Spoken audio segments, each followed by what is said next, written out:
hair on the day in question, and then you said he had dreadlocks, not so? That is correct.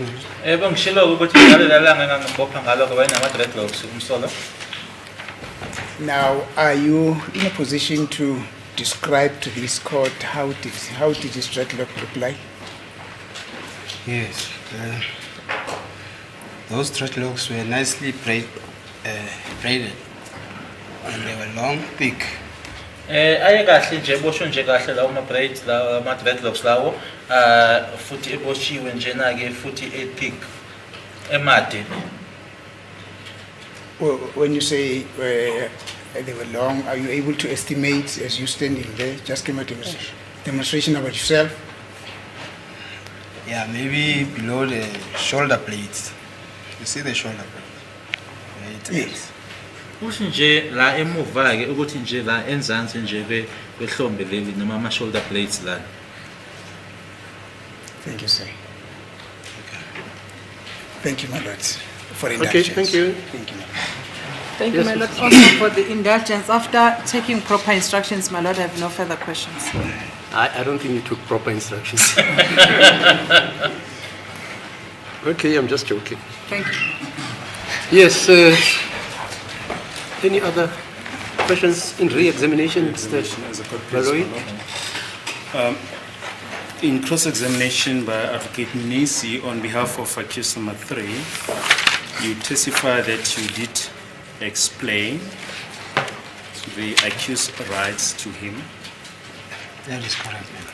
Ngishilo ke ku Advocate Mnisi ukuthi ngempela ke ngamtshela amalungelo akhe ngomthetho sisekela. At which stage did you do that? The time I was approaching him, trying to introduce myself, explaining that I'm arresting him for.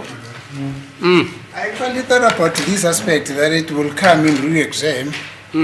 Then I said, I'm going to object to this because that will be introduction of new evidence from the back door, my lord. The state had their opportunity, while specifically leading this witness in evidence in chief to lead this form of an evidence. Because what is happening now, my lord, is going to necessitate a re-cross-examination.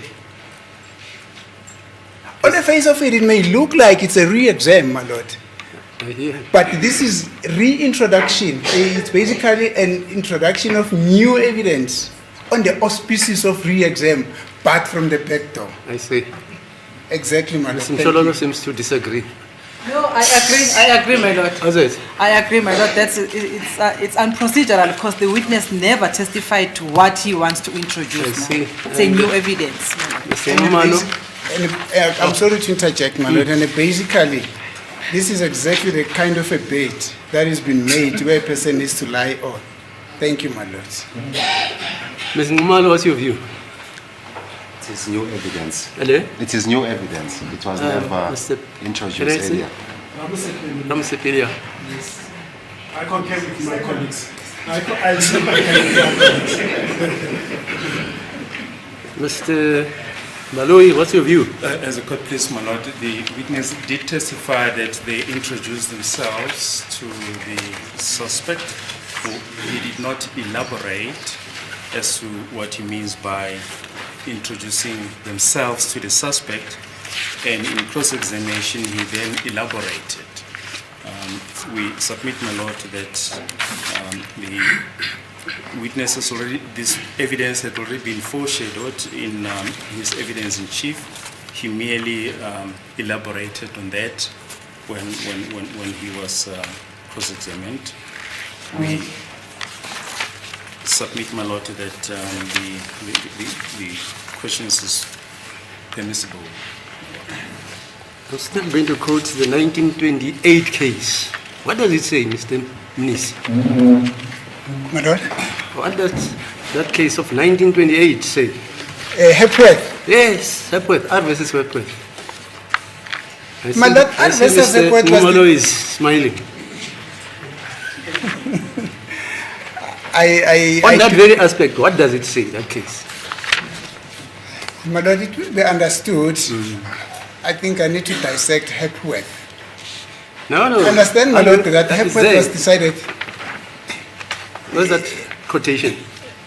Mr. Baloyi, please. A judge of this division in 1928 Yes, my lord. commented about this type of thing. Yes. Yeah, boy. But the court must also bear in mind that this is a pre-constitutional decision, my lord, where the rights It's of an worse accused person... in our constitutional Excuse me, my lord. It's worse. excuse me. It's worse to take advantage of a mistake which is committed by your colleague.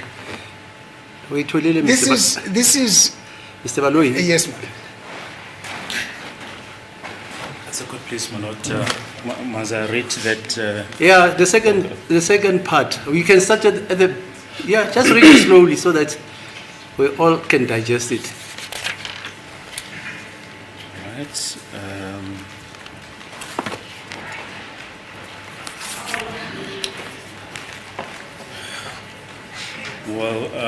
Once again, this is a decision of the Appellate Division as it then was, R versus Hepworth, 1928, page 267 at 277.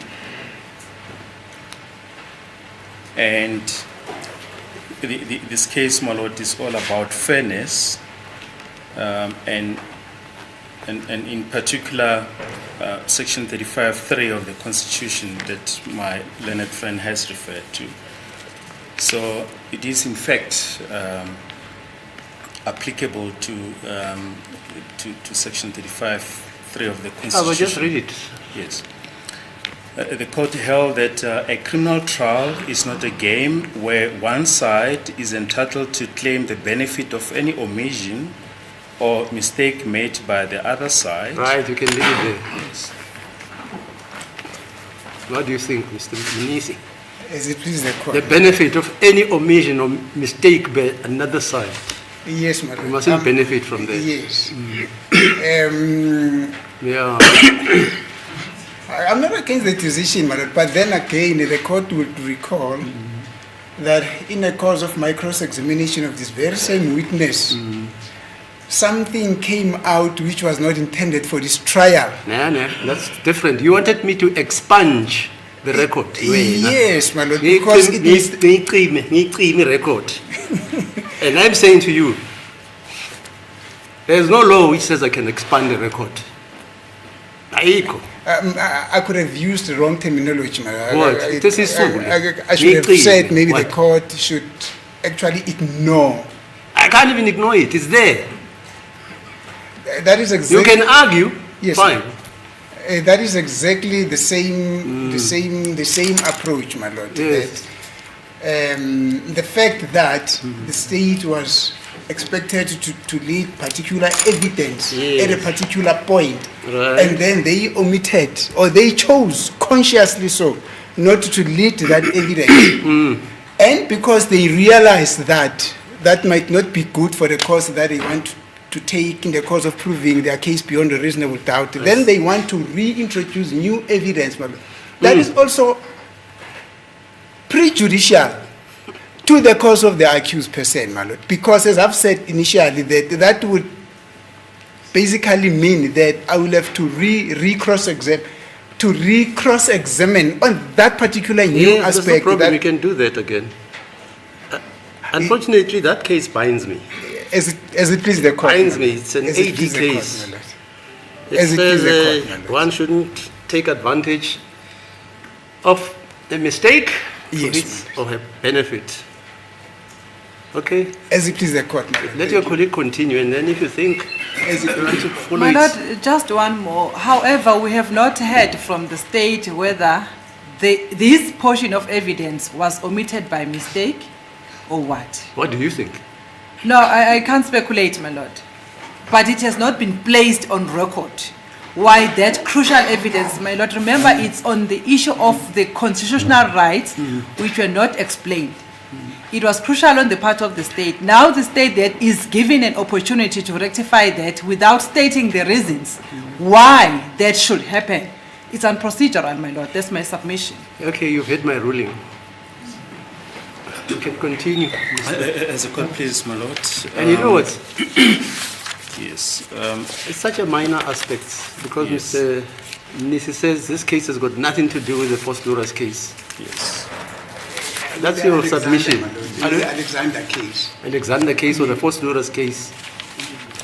Or the Cleveland case? When you stood up, when you made your objection, I was listening to you. You said this case, this evidence, has got nothing to do with the Cleveland case. You remember? Yes, before you mentioned Alexander. Uncle from Minapur. As it please the court. Thank you. Thank you. Yes. At which point did you explain his rights to him? The time we were approaching him, introducing ourselves to him, explaining him that we are charging for, we were looking for him for the Alexander matter. He explained his rights fully and he understood.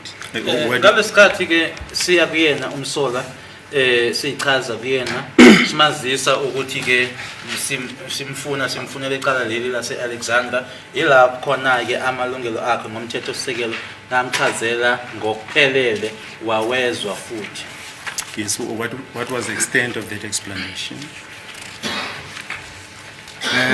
What I can say, after explaining those rights, he took us to his room. Yes, but what did you say? What did you explain to him? His rights to remain silent, his right to have a legal representation.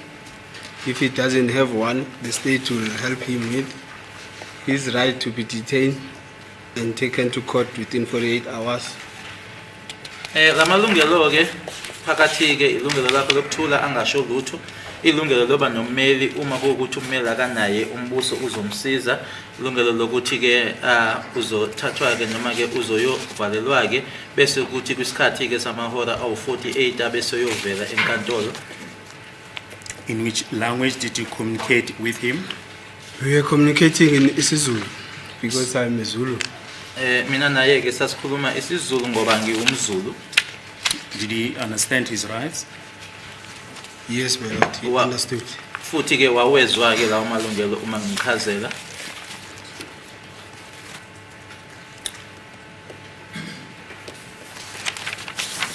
Now, were you able to establish, you mentioned that the accused pointed out a room amongst others. Were you able to establish who the landlord of that place was?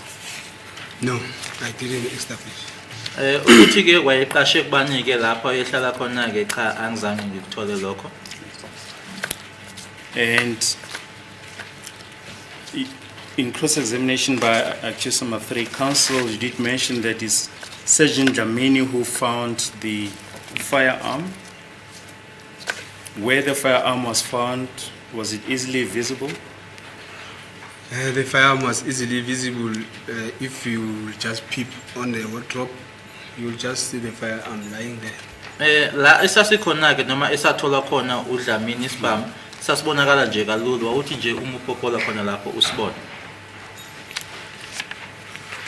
Now, in cross-examination by accused number 3 counsel, he asked you that you could not, after having been unable to locate him at the initial place, you then went to look for him.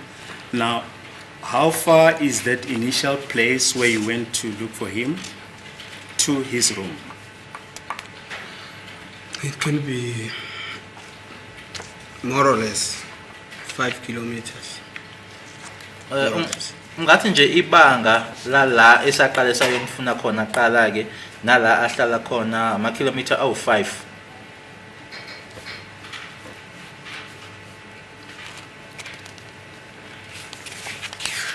Also, in cross-examination by accused number 3's counsel, you testify when he asked you as to whether the ownership of the specific firearm was traced to a specific person, you answered that the ownership of the firearm was established as belonging to a person who worked for Fidelity at Centurion. I said it was honored by the juristic person. Juristic person, yes. Fidelity Card Company. Oh yes, thank you. Sorry. mayelana nesibhamu-ke lesi esatholakala uma ummeli ebebuza-ke umbuzo ukuthi sakhona yini ukuthi sithole ukuthi ubani umnikazi wazo, ngishilokho ukuthi umuntu-ke ikhampani leyo eyakwa-Fidelity. Was a statement then obtained on behalf of the company? No, but we did approach the company to find out what happened with the firearm, and then they give their explanation. Saya-ke kuyona inkampani leyo-ke kwa-Fidelity basichazela sifuna ukwazika ukuthi kwenzekani ngesibhamu base besinika-ke besichazela-ke lokho abakusho. Yes, and what were the circumstances of the loss? They said they thought the firearm was still... That's hearsay, my lord. You can't. It was elicited by the defense, but I will not persist with that line of inquiry. You were also asked as to whether there's any connection between this firearm and the Vosloorus case, and you mentioned that you would have mentioned that. Were you part of the investigation in the Vosloorus case? No. Objection. That was not my question, my lord. That was not my question. I said, as per his request in Exhibit W3, X3, he requested that the firearm should, an investigation should be embarked upon to determine whether are there any cases that this firearm were linked with? And then he said yes. Then I specifically said to him, did your results inform you that this firearm were linked with Vosloorus case? And then he said no. Yes. Yes, Mr. Baloi. Well, that's precisely what we are asking the witness. I'll just perhaps rephrase it. Now, once you've handed in the firearm at ballistics, do you have anything to do with the process further? Yes, it's to wait for the reports from the firearm, from the ballistic, and that report will lead me where to go. Emuva kokuthi-ke isibhamu seke sidlulisile-ke kulabo abenziphethe kusona-ke ngizolinda-ke umbiko noma-ke imiphumela iloyo mbiko-ke noma leyo miphumela-ke ezongiholela-ke ukuthi ngiyakuphi. Thank you, my lord. That is all. Yes, thanks. Okay, is that all for this weekend? Yes. This witness? Let me quickly take instructions on the basis of...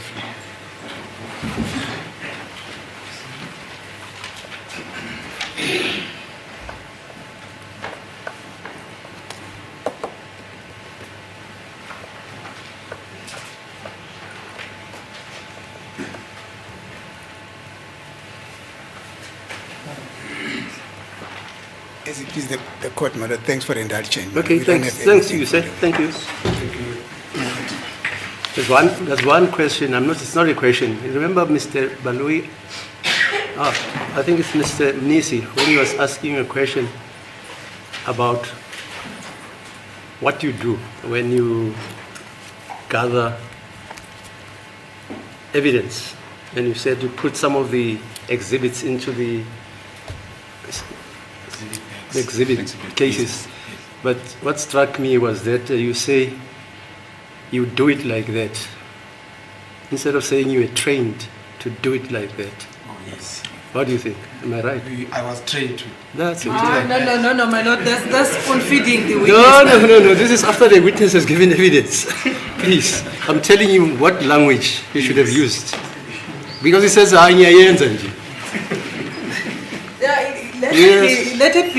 it enter into the record, my lord, like that. No, but they know. They will say this judge corrected two things, like the etching process. You know, like he didn't know that it's an atomic story. That is correct. Yeah, and I try to say, hey, it's atomic confederation of ion atoms. I say a number. Like we normally say. Okay, fine, Nguzweli. Thank you, Thank you. Yes, is that the end of your witnesses today? Well, there's still another witness. Okay, where's the witness?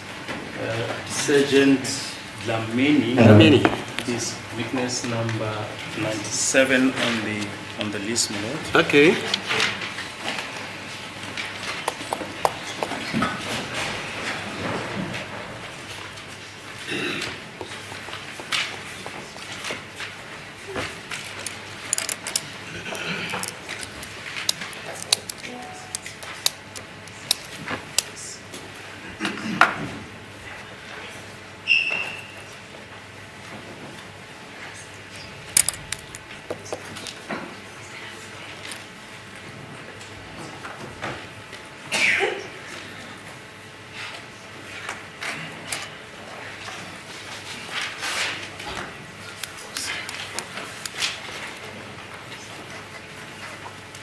Yes, so the witness in.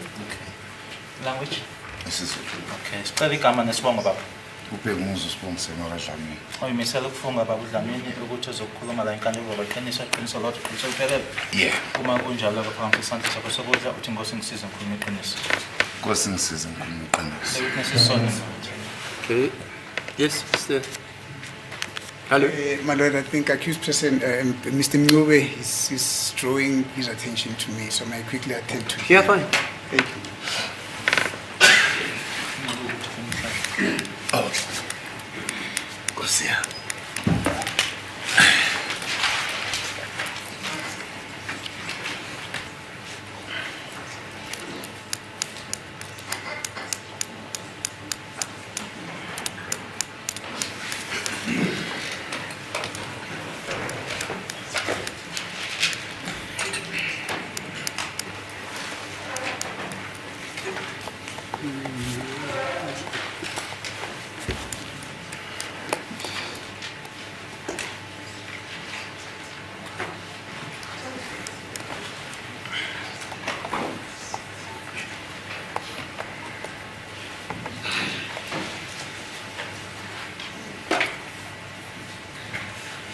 Yes, sir. My lord, I'm going to request the 5 minutes in that chance, my lord. There's something that I quickly need to explain to Mr. Mnisi. It seems to be misunderstanding one or two things, so I quickly need to explain. Okay, 5 minutes indulgence.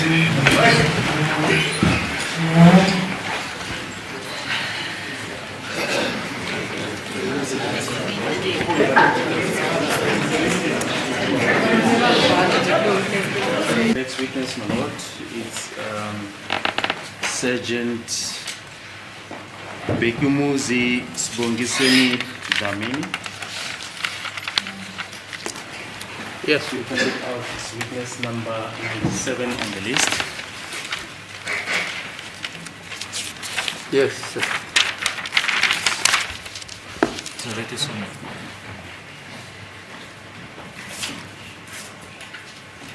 Sergeant Dlamini, you are a member of the South African Police, is that correct? Uyilunga lesiphoyisa se-South Africa ngithi kuyiqiniso lapho. Yeah. That's correct. To which unit are you attached? Usebenza kuyiphi unit?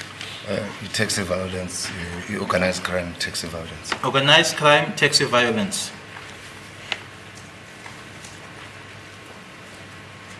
How many years service do you have in the police? Neminyaka emingaki usebenza emaphoyiseni? 15. 15.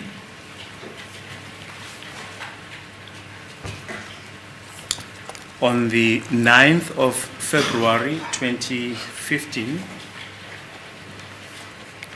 were you on duty at about 1600 hours? Ngeyi-9 zikaFebruary ngo-2015 isikhathi ngo-4 emini ingabe wawusemsebenzini yini? Yeah. Yes. What type of duties were you performing on the day? Imuphi umsebenzi owawenza ngaleliya langa? Umsebenzi nje ojwayelekile kwase kuthi ngabo 4 sabe sesifonelwa informer yethu. It's our normal duties, my normal duties, but then around 4 we got or received a call from our informant.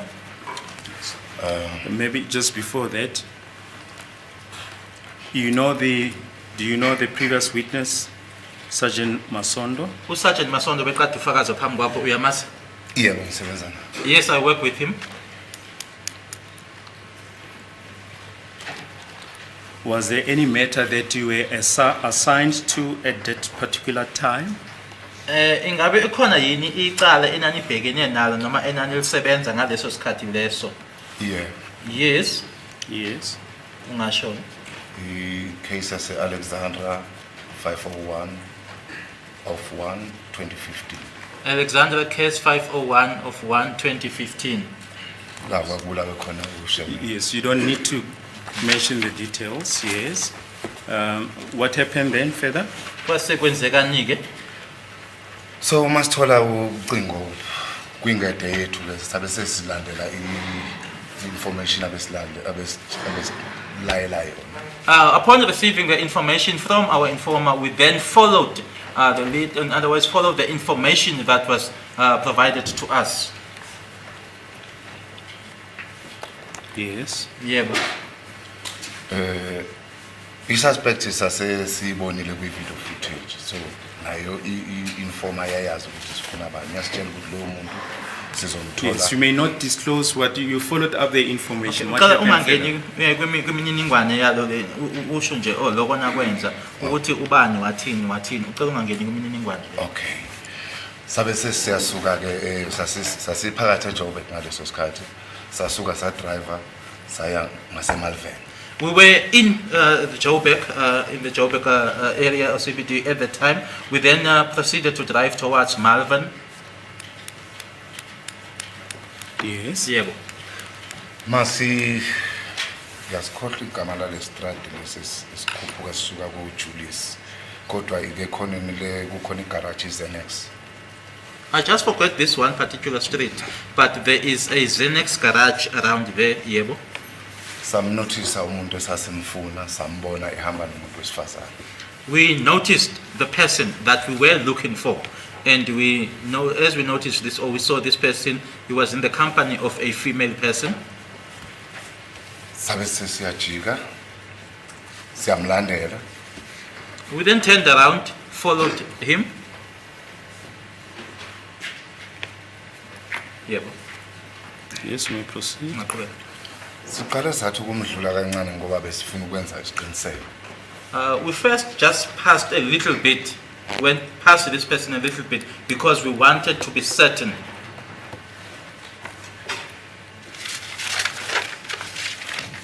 Yes. Yeah. Hayi sabe nesiqiniseko sabe sesiyabuya ke sesiyakuyena. We were then certain. We then turned around and approached the person.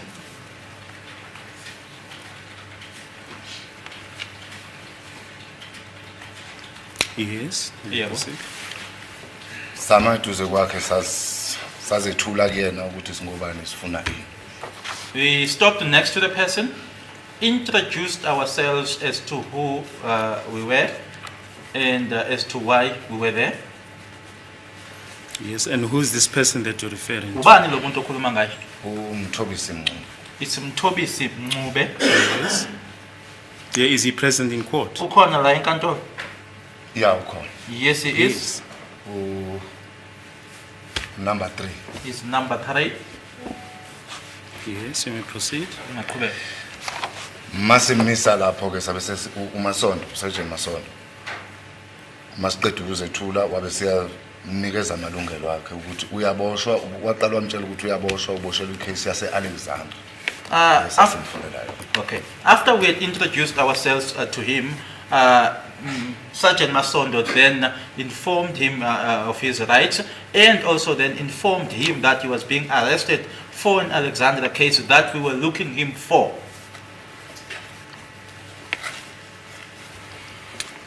And the explanation of the rights to him, what did that entail? Uma echazelwa ngamalungelo akhe kwasho yini yashiwo uma echazelwa ngamalungelo akhe?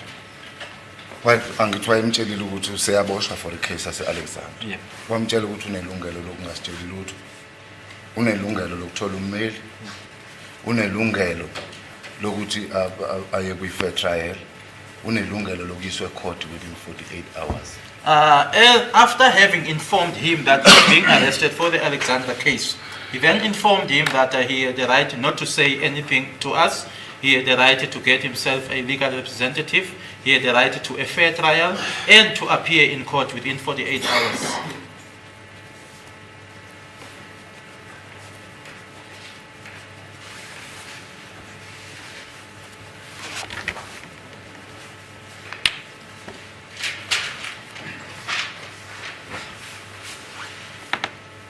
Yes, in which language did he communicate with the Ekusho accused? lokho ke yena esebenzisa oluphi ulimi? Hayi besebenzisa isiZulu. IsiZulu.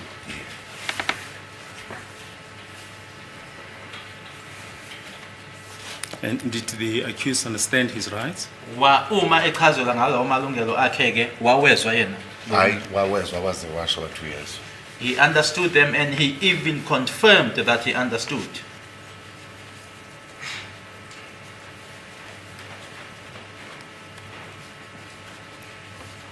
Yes, we proceed. Sesingaqhubeka. Emveni kwalokho ke wabe seyambuza uSergeant Masondo ukuthi uhlala kuphi. Wakhomba ke ngoba number 81 Persimmon Street. Sasikwakuye gate nje wayesevula vele gate. Okay. Thereafter, Sergeant Masodo inquired from him as to where you were staying. He then pointed and said number 81 Persimmon Street, and he was just about to open the gate. So he pointed because he was just about to open the gate.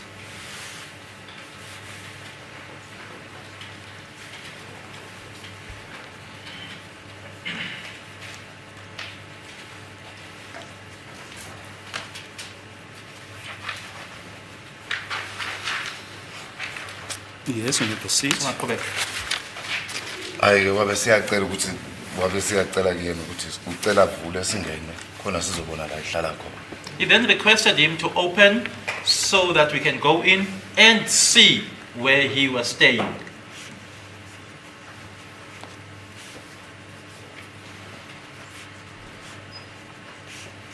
Yes. Yeah. Wavula futhi salandelana naye nengcwayi yakhe le wayehamba nayo. He opened, we followed him together with the female person in whose company he was in.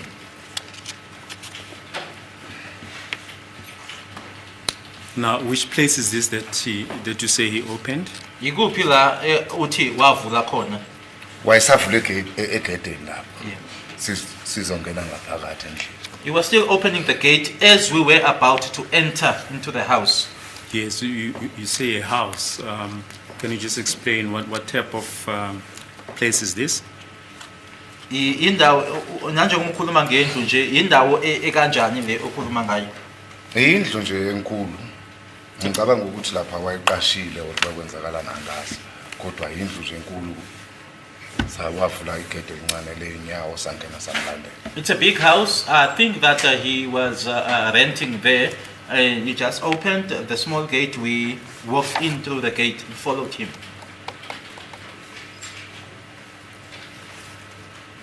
Yes. Yeah. Samlandela ke wakhomba indlu ahlala kuyona. We followed him. He pointed out the house where he was staying.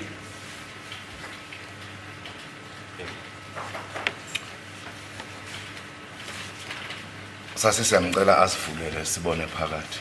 We then requested him to open for us so we could see inside.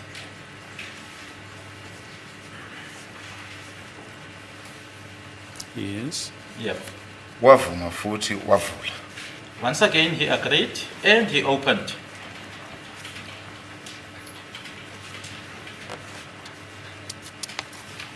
Yes. Masingena phakathi sibone iroom iright kodwa besethu kuSergeant Masondo sisacela ukusesha. We went into the room. We could see that the room was okay. Sergeant Masodo then requested that we search.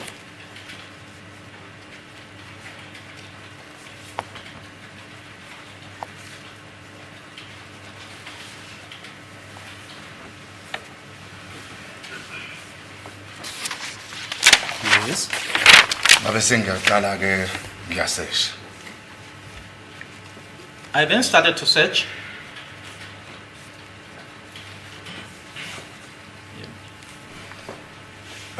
Just a minute.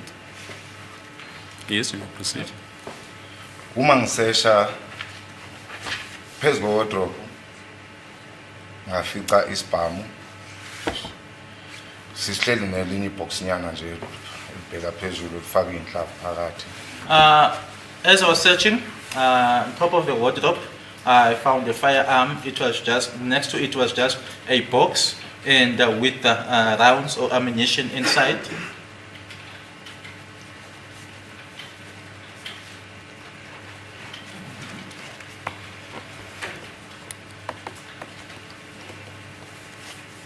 Yes. Yeah. You may proceed. Ngabe sengiyabuza ukuthi esikabani isibhamu ubani onelicense yesibhamu. I then inquired as to whose firearm it was, who possesses a license to own or to have the firearm. Just a minute.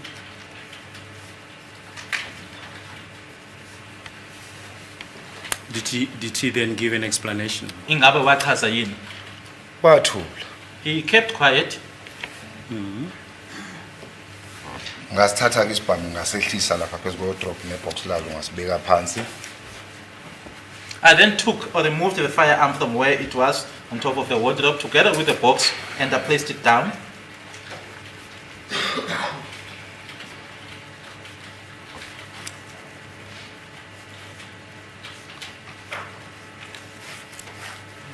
Yes. Yebo.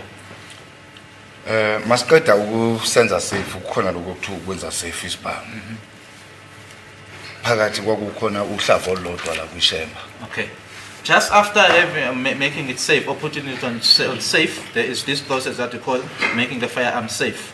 Then there was one ammunition in the chamber.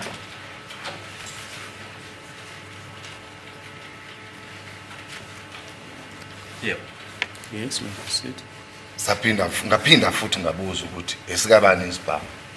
Bathula bangasho lutho bobabili nofriend egale wakhe lo. I once again asked as to whose firearm this was. They both kept quiet. That is now him together with the girlfriend.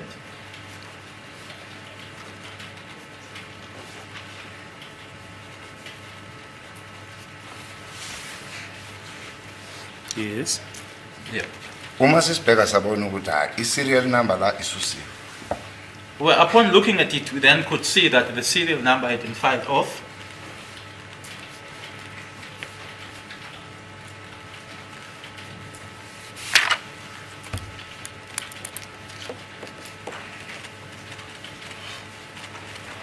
Yes. Yep. Ila kwangena ka concert Masondo wathi ayike ngiyanibopha ke nobabili for isibhamu lesi esitholakala la endlini. That is where Sergeant Masondo then intervened and said that I'm now arresting both of you for the firearm which was found here in the house.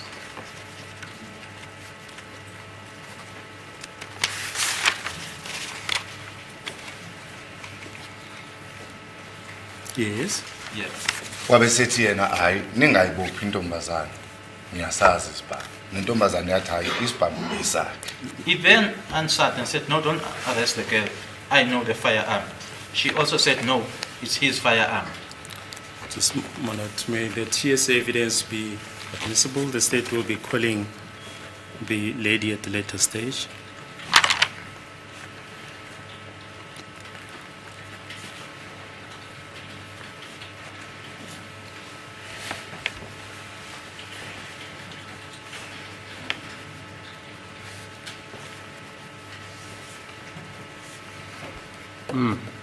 Yes, you may proceed. Correct. Ayike emveni kwaloko kwagijinywa kwathathwa i-forensic bag eyayisebhuthini lemoto. Ama-forensic bag abayi-2. Isibhamu lesi sabe sesifakwa phakathi kwakhishwa inhlavu kumagazini safakwa phakathi phambi kwakhe khona lapho savala. The forensic bags were then fetched. The 2 forensic bags were fetched from the boot of the vehicle, my lord, and then the ammunition was removed from the magazine, and then in front of him, or in his presence, it was then placed in the forensic bags and it was sealed. Just a minute.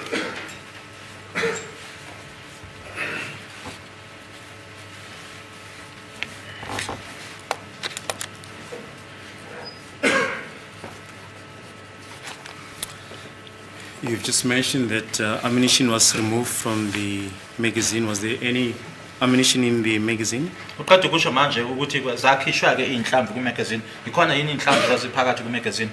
Yebo, zazu-15 ezazi kumagazini. 16 ngalolo lwaluphakathi lume ku-chamber. There were 15 rounds in the magazine, and then 16 if you include the one that was found in the chamber.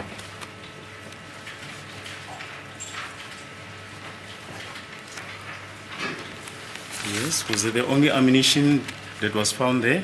Yilezo kuphela inhlamvu ezatholakala lapha? Cha. No. Yes. Yebo. Ezinye zazikuleli bhokisi elihlazana elalihleli nesibhamu ngaphezu kwewardrobe. The others were in this blue box that was found there next to the next to the firearm on top of the wardrobe.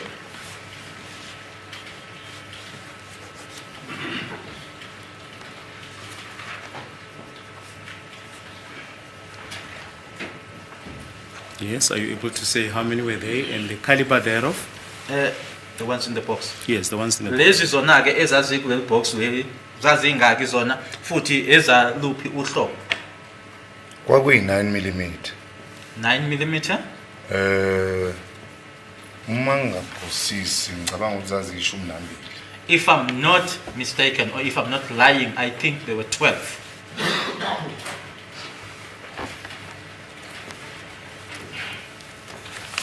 Yes, and the firearm, what type of firearm was it? Kwakuyisibhamu esinjani? Hey, CZ, pistol. It was a CZ, a pistol. Yes. Yeah, 9 mm. Also a 9 millimeter. Yes, you may proceed. Singaqhubeka ke. Hayi-ke emveni kwaloko kwabe ukuthi siyamthatha-ke siphuma naye siyaqhubeka siya kom-detain. From there, we went out with him, proceeding to go and detain him.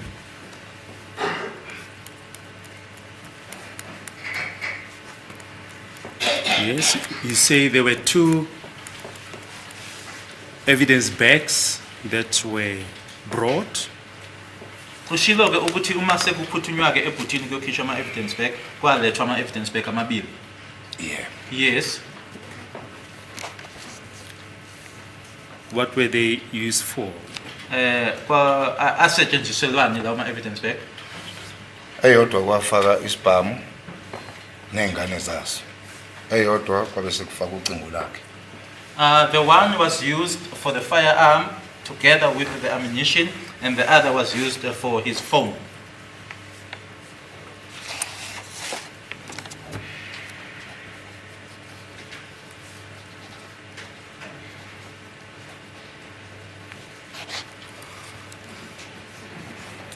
Yes, can you explain the circumstances regarding his cell phone? Ungachaza ke mayelana ne cell phone yakhe?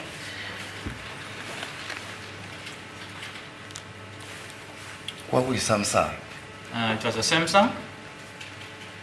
Noma ngingasakhumbuli ukuthi inamba zakhona zazithini lezi zama-Samsung lezi. Although I can't give the details, the precise details of the Samsung. Kodwa yayimnyama ngombala. Black in color.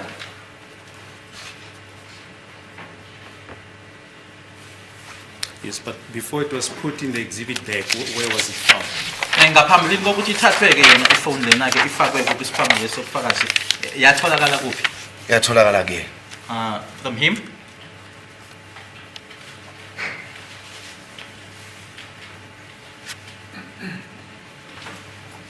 Yes, you may proceed. Singaqhubeka. Hayi. Masiqeda ukumdetain eGenestin.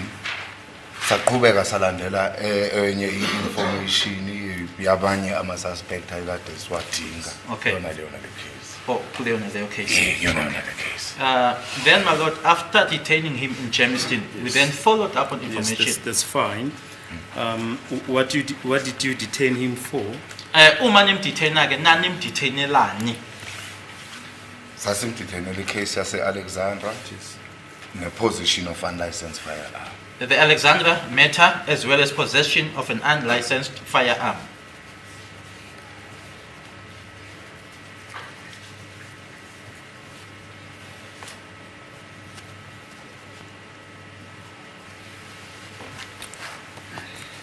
And where was the case for possession of firearm registered?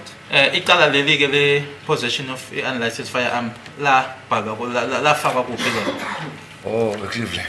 In Cleveland. Yes, and the details thereof? Imininingwane yalo? Cleveland 96 of 2 2015. Cleveland 96 of 2 2015. Yes, what happened thereafter? Emva kwalokho kwasekwenzekani ke? What happened to the exhibits? Ufakazi lobu ke kwenzekani ngabo? Saqeda late sabe sesiyazibhuka kwi-SAP 13 yakhona Cleveland. Okay. We finished late. We then booked the exhibits in the Cleveland SAP 13. Who booked them? Sibukwa ubani? Masondo. Did you have anything to do with the booking of the exhibits? Wena ke ekubhukweni kwama exhibits khona kwakuhlanganisa? Hey, ngangibhizi ngokunye mina mayibhizi ebhuka zona ibhamu enza nokunye nje kwakukhona. When he was busy with that, I was busy doing something else. Yes, did you have anything further to do with the exhibits thereafter? Khona owaba nabo noma kwakuhlanganisa nama exhibits kamuva? Yeah. Ngoba uthe ngelanga elilandelayo mase esikhiphile isibhamu ku-SAP 13 yase Cleveland. Ngathayipha iletha yokusihambisa eballistic sabe sesisihambisa sobabili sisise ballistic. The following day, once he had now booked out the firearm from the Cleveland SAP 13, I then typed the request letter, and then both of us took it to the ballistic.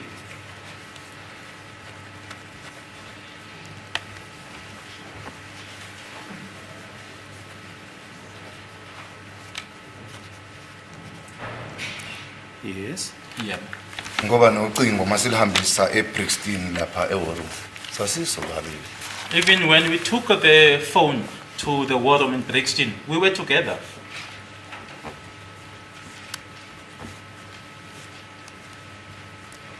Yes, and what happened there, the war room? Kwenzekani khona ke lapha eWar Room? Umasondo wabhalisa ifomu leli lakhona sabe sesishiya lona ucingo. Sadlula sayimoshari sayofuna amanye amazibiti. Okay. Masondo completed the document or the form there, then we left the phone. We then proceeded to the mortuary to look for other exhibits.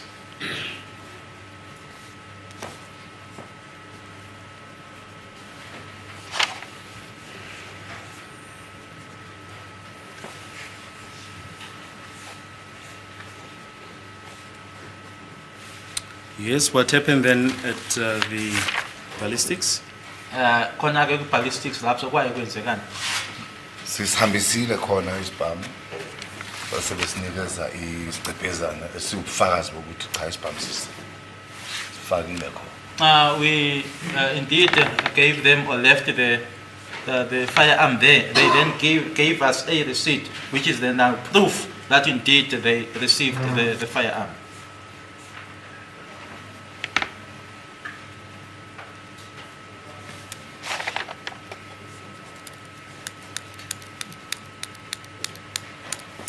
Just want to show you exhibit X3.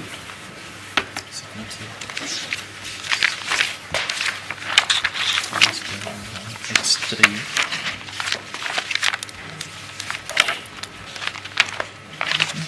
Okay, the long one, X3. Okay. So, Do you recognize that exhibit? we have look Cartridge. very well. Yes, which one? Queen. Incwadi le eyayibhalwe yimi ngayinikeza induna yayisayini. Isiqephezana lesesila esenza imikhophi senamathiselwa la esasithola khona lapha. This is the letter which I then wrote or drafted, and then it was signed by the head here, and then on top, that is the copy which was then attached here, the receipt, in other words, the proof that we received.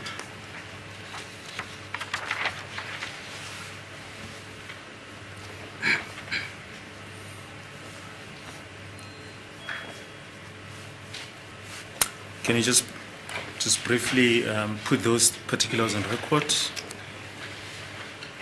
Okay, uqala ufunde le mininingwane la. At the top, Yes, at the top. lapha phezulu. Cleveland case asengijampile ke la ngafaka ulokuzana kodwa ekulandelayo kuba i96 of 2/2015. Then okulandelayo kuba evidence seal back. It's FS. The witness is asking me to assist him, my lord. FSE. Oh, FSE. 385083. Cleveland case, the witness indicating that he had jumped here, wanted to write something, but then it's 9602/2015. Then the evidence seal number FSE 385083. Enye futhi it's PA 600 Then the other one was PA 600 Yes, and the date? It date 12 12 February.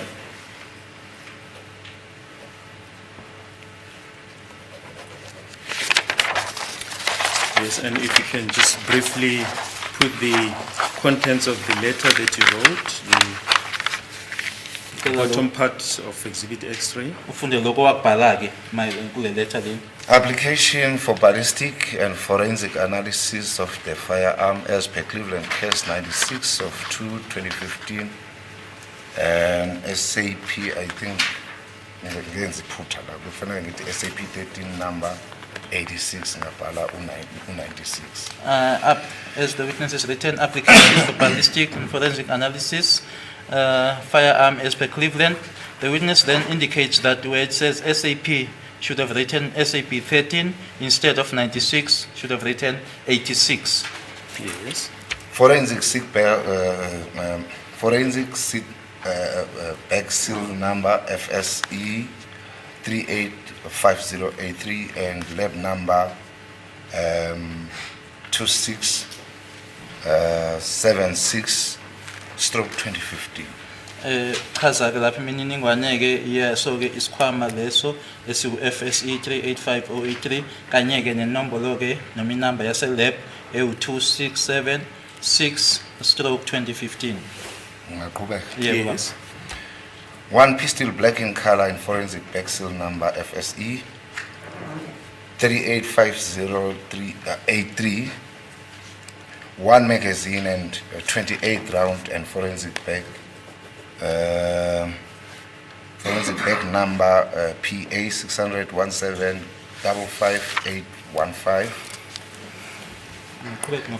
Compared to this lab number, number 2, kindly analyze the exhibit in order to determine whether the ammunition, firearm, and the magazine are in actual fact able to work, and compare if is there any linkage with the above mentioned items. Lana ke imininingwane ke ukuthi isibhamu esimnyama ngombala inamba ke yebag leyo ke yobufakazi uFSE 385083, magazine eyodwa enama rounds awu 28, forensic bag number of PA 600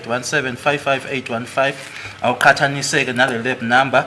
Hlaziya ke ubhekeke lama exhibit lana ukuthi ubhekeke ukuthi inhlamvu isibhamu kanye futhi nemagazine ukuthi ziyasebenza yini, ukuthi uqhathaniseke ukuthi khona yini okukuhlanganisa nalecala leli noma kulama item ala ngaphezulu.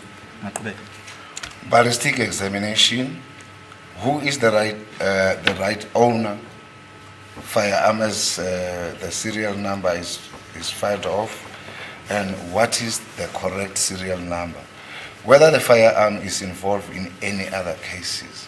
Kindly forward the information to Detective Constable Dlamini of Provincial Investigation Unit. This is so Constable. Okay. Yeah.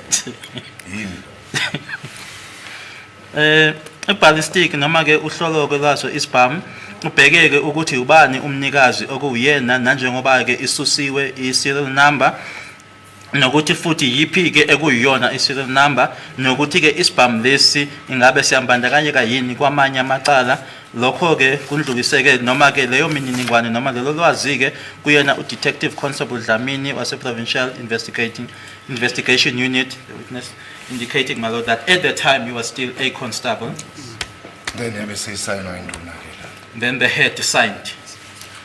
Now, in paragraph 3, the process that you request there, what is it colloquially known as? Yini ke le ibizwa uma le yabona lana paragraph To establish the- uma ibizwa The correct serial number. uma ukuthi kufanele ukuthi kutholwe ukuthi yipi serial number kuthiwani uma ibizwa ke leyo nto ngokwasesiphoyiseni nithi noma nibiza Bathi Eshi. ashing. Thank you, madam. That is all. Yes. I don't have any questions. No for you, questions. Mr. Lord. Mr. Mnisi? No questions. Yes, it is the court, my lord. So, on the very last aspect, you say this letter was written by you, but it was signed by Major Bayat, Uthi ke who's the head of the Provincial Unit Tax Violence. yabhalwa wena kodwa ke owasayina uyena uMajor Bayat okuyi head yale unit. Yeah. Yes. Thank you. I will happy with this letter, don't worry about it. Thank you, sir.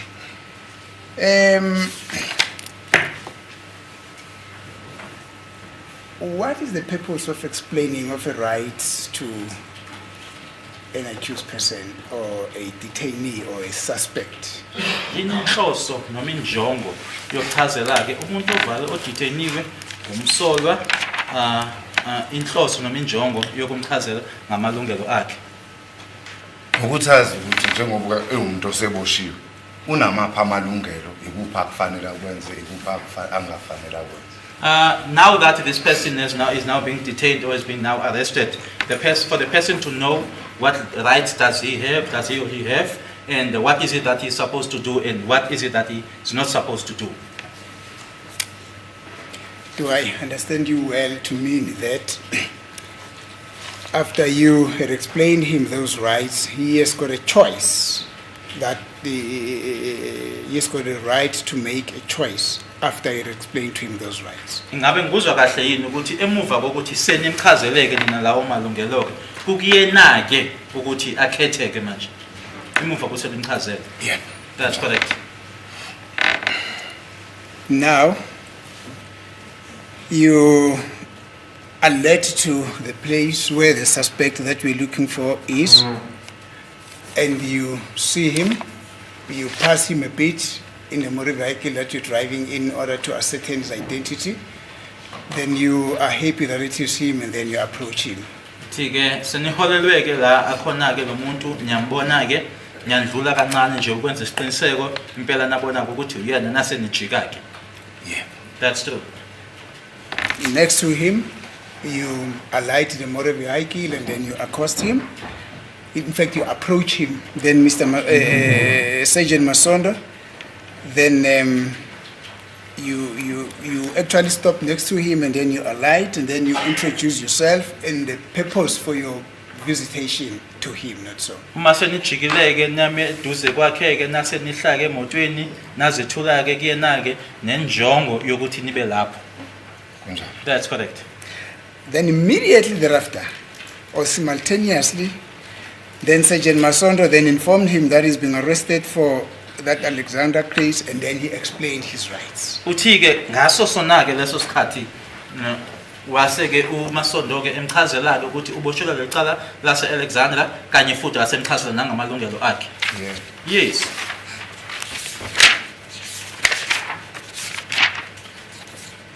That is even before you went into the house. Bangaphambilini kokuthi ningene endlini. Yeah. Yes. You were still at the gate. Nisemi khona egate. Kunjalo. That's correct. Then, having explained his rights, if they were explained, what was his choice? Uma ke seniwachazileke amalungelo akhe, uma kuukuthi impela namchazela ke wasekhetha ukuthini yena? yini awayikhetha emuva kokuthi senimchazeleke manje useyawazi uma ekhetha yini awayikhetha ukuthi uzokwenzani. Wathe yena uyawezwa amalungelo akhe. He said or indicated that he understood his rights. We have just told this court that when you explain his right, he is entitled to a particular choice. Is that not so? Ubuqeda uyitshela lenkantolo ukuthi kulawo malungelo akhe ke nanimchazela wona ke nathi kuwena ke ungakwenza lokho naku ongakwenza. Uma nimtshela lokho yini awayikhetha wathi uzokwenzani uma nimtshela. Yazange asho ukuthi uzokwenza. Wathe nje uyawezwa lawo malungelo akhe kwakuphela kwaseqhubeka thina ke siyakhuluma sicela umngane. He did not indicate any particular choice. He only indicated that he understood his rights, and then we then proceeded and then requested to go in. Did he say, I hear my rights, or I understand my rights? Ngabe wathi uyawezwa noma uyawa understand. Wathe uyasizwa. He said he understood us, or he heard us. Exactly. He said, I can hear what you're telling me. Did you tell him that in that which he was hearing, that what you were telling him, did you find out from him if, despite the fact that he could hear what you're telling him, did he understand what you're explaining to him? Uyanizwa. Ingaba uma ethi ke uyanizwa nase nina niyambuza ukuthi nanje ngoba usizwa nje nake lokho esikutshela kona ke kuya understanda yini. NgesiZulu mangithi wena uyangizwa uthi wena yebo ngiyakuzwa. Kusho ukuthi sivele lo understanda ukukhuluma ngakho kusho ukuthi vele kukhona. In isiZulu, when one says I hear what you are saying, the understanding that you are referring to, it is there, which then means that that understanding is there. Let us not even begin to debate linguistic or the semantic. You are a police officer of 15 years experience, not so. Asinga bangisaneke noma sikhulumisane kayo angithi ushila ukuthi neminyaka e15 usemaphoyiseni. That's correct. Thank you. Now the question is, did he make any choice as per your testimony subsequent to the explanation of his rights? Ukhona awakhetha ukwenza kulokho nanimtshela kona ukuthi unelungelo ukhona awakhetha. Cha azange akhethe lutho wathula nje wathi maqedwe kusho ukuthi uyazwa kwabe seyadlulela empilweni. He did not make any choice, he just kept quiet. After saying that he heard what you were saying, he just kept quiet. Did you bring to his attention that he has got a right to remain silent, he has got a right not to say anything, he has got the right to say something in the presence of an attorney? Ukuthi akathula ngasho lutho uma ngabe khona afuna ukusho akusho lokho uma ngabe khona ummeli wakhe ingabe namtshela yini lokho? Yebo mamtshela. Yes, I told you. Hayibo Masondo, awukahle. Mr. Dlamini, you just said you explained to him the following rights. I'm going to repeat the rights that you explained to him.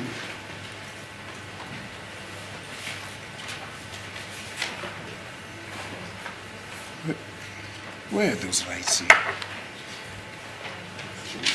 Justice.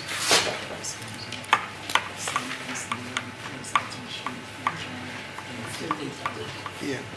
These are the rights that you explained to him. This is what you said to him. You have got the right to remain silent. You have got the right, you have got the legal right. You have got the right to a fair trial. And you have got the right to appear in court within 48 hours. Now tell us at what point did you then say to him, you have got the right to choose and to remain silent. If there is something that you want to say, you can say that in the presence of an attorney. If you're willing, you can continue to talk. But know that everything that you'll be saying before us could be used before court or could be used later on in a subsequent trial in court or whatever. At what stage did you say this?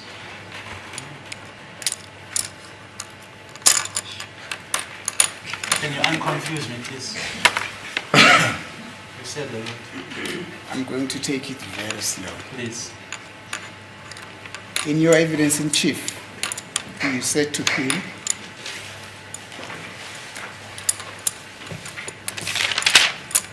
you've got the following rights. Amalungelo owachazile noma owashilo lana ke wena yila alandelayo.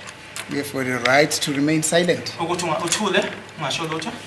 You have got a right to legal representation. Uzoba nommeli, You have got a right to a fair trial. le fair trial. And you've got a right to appear in court within 48 hours. Nokuthi ke uvele enkantolo ke isikhathi ke samahora awu 48. Do you understand? Uyawezwa? Ngiyakuzwa. Yes, I hear you. Now, you are saying you further explained to him that he has got a, you explained to him that subsequent to the right that you have explained to him, he had the right to make a choice. Okunye okushoyo ke ukuthi ke phezu kwalokho ke wasimtshela ukuthi unelungelo lokuthi akhetheke. Now, I am asking you, at what point did you then tell him that he has got a right not to, he has got a right not to say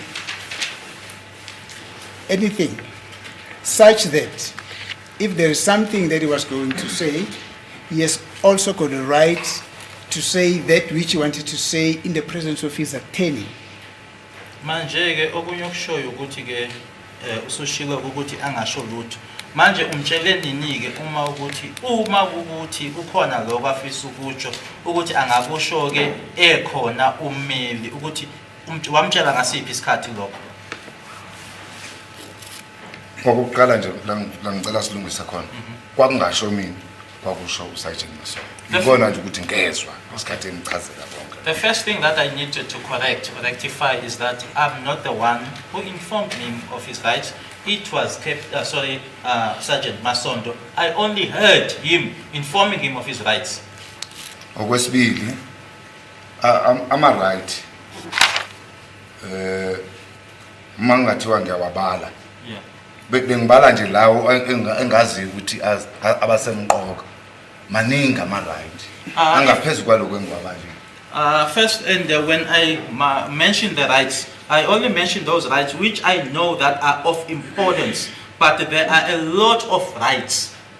And wonke lama right ayabalwa ngenxa ukuthi futhi asuke eshiwo kanjalo kushesha angeke ngize ngiphinda leyo nto ekade eyisho ecourt. And all those rights then get explained. But now, because now when the rights get explained, that is said in a fast pace. Now I cannot repeat all of that in court. Mr. Zamini, do you hear yourself? Ngizizwa kahle. Very well. We have just told this court in that very lengthy sentence of yours that some of these rights are not important. You could therefore not have explained to them those rights to him because they are not important.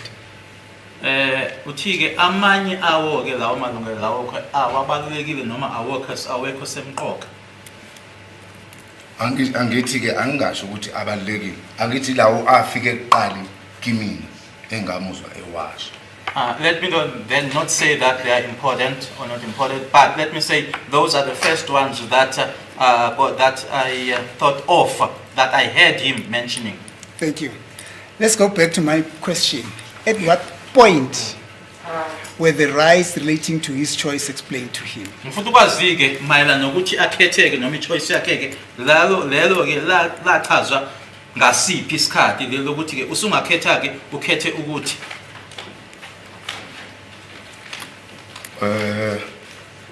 masikhuluma naye sasilindele ukuthi uzophendula kodwa mayithula kwabe sekuba ucaca ukuthi asiqhubeke ke nathi ngoba uthulile akakhulumi lutho. When we spoke to him, we expected him to respond, but he kept quiet. So when we realized that he kept quiet, then we decided that we then should then proceed because he's not responding to us. Did it not click into your mind that he did not understand those that which you were explaining to him by him keeping quiet? Ingabe ke lokho kwanganitsheli yini ukuthi cha ngokuthi athuleke angaphenduli ukuthi lo muntu akakuzwa lokho simtshela kona. Esevumile wathi uzwile uyasizwa. After having confirmed that he heard what we were saying. Understand, not hear. Sidlala ngamagama la mfethu. Uku-understand ukungezwa manje. Kodwa wathi uyasizwa. But he said he heard us. Thank you, Mr. Masondo. Let's not labor this point. Mr. Dlamini, let's not labor this point. Yeah. You know, Mr. Masondo, when he testified there, earlier on before you, he never told this court that the accused person was offered the opportunity to make a selection of the right that those rights which you explained to him. Ngaphambi kokuthi wena uzonikezwa ngofakazi lana ke bekukhona ke uSergeant Masondo akakaza ayitshele nje lenkantolo ukuthi walinikwa ke lelo thuba lelo umsolo wakhe ukuthi ayikhethele ukuthi isiphi isinqumo azosithatha.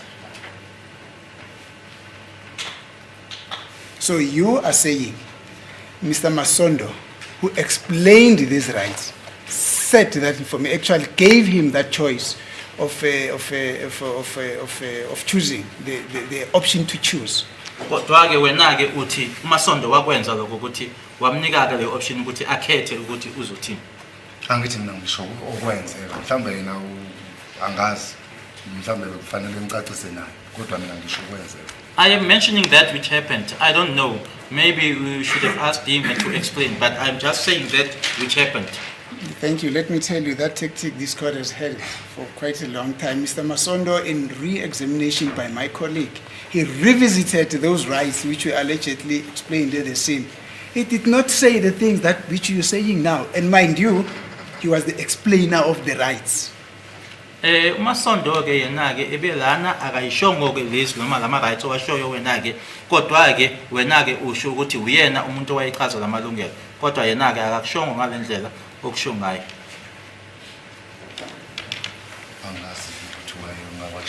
I don't know as to why didn't he say.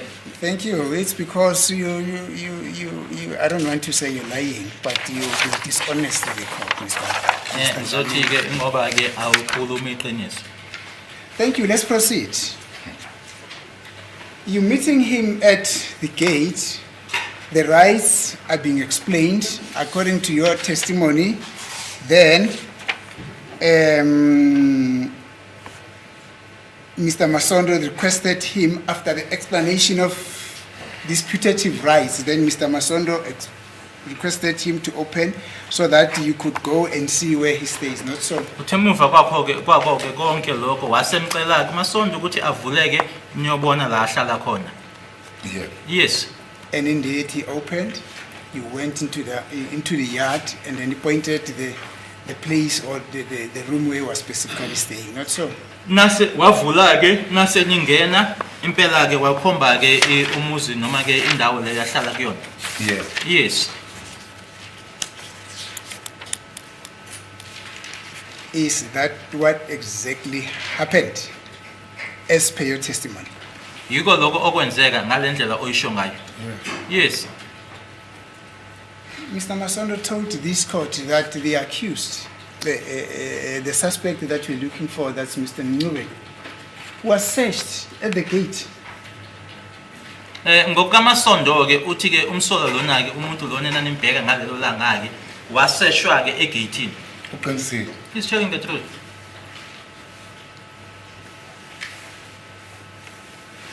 So he's telling the truth when he says that the suspect was searched at the gate. Uyasho uqinisile. Waseshwa yena yebo ngapha ngaphandle. Yes, he was searched outside.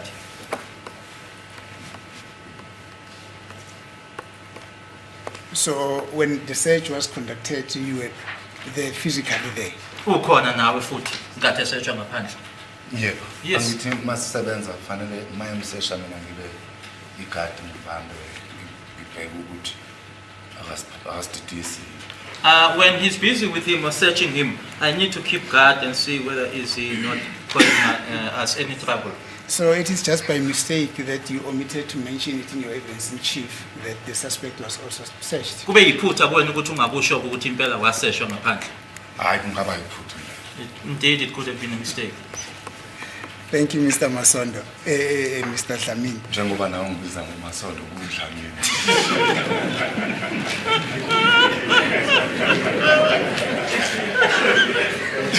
A very good point, sir. A mistake. We were talking about a mistake earlier.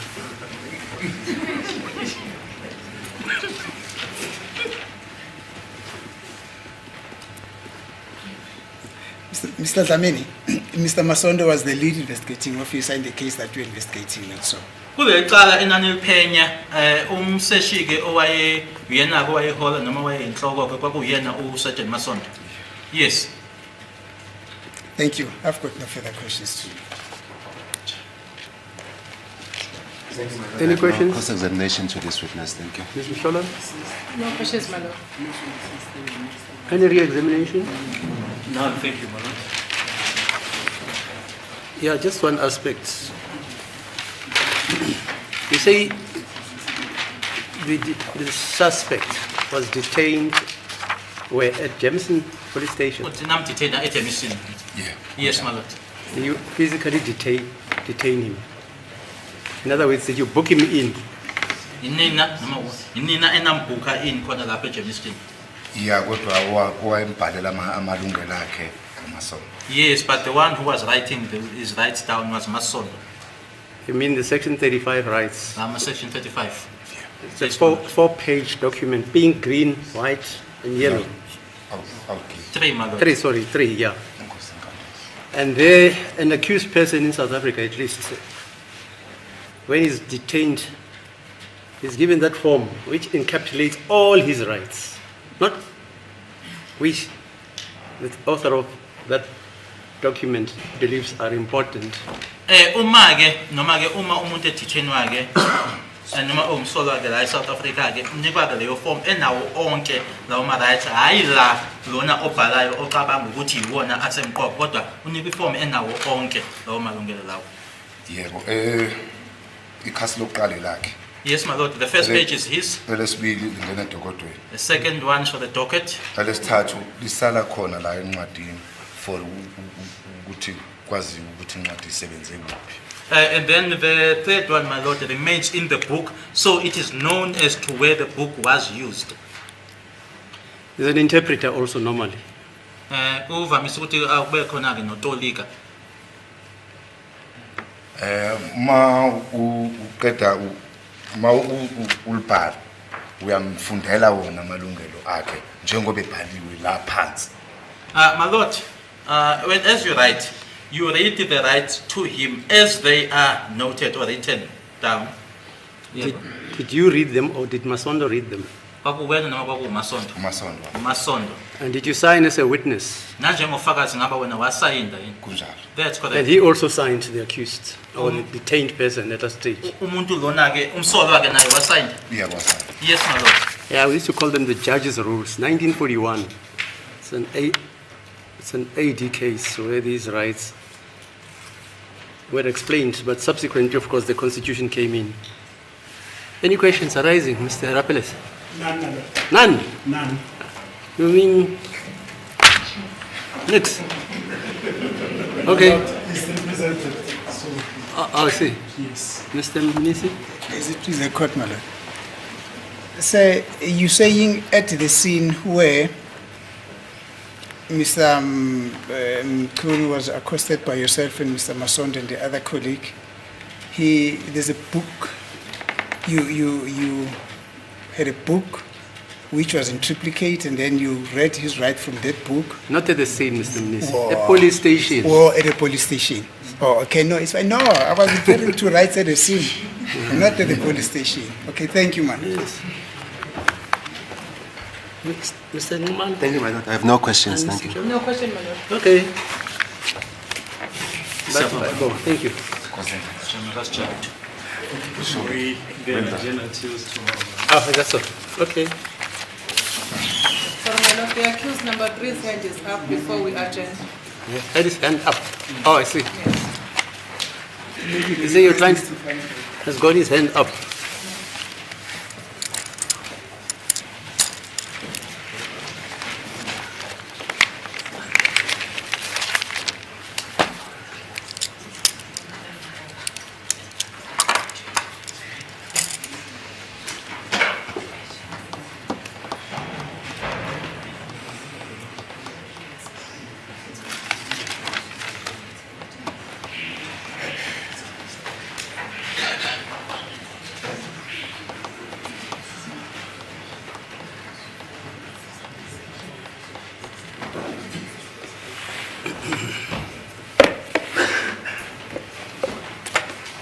Thank you, my lord. We may take a short adjournment up until tomorrow, my lord.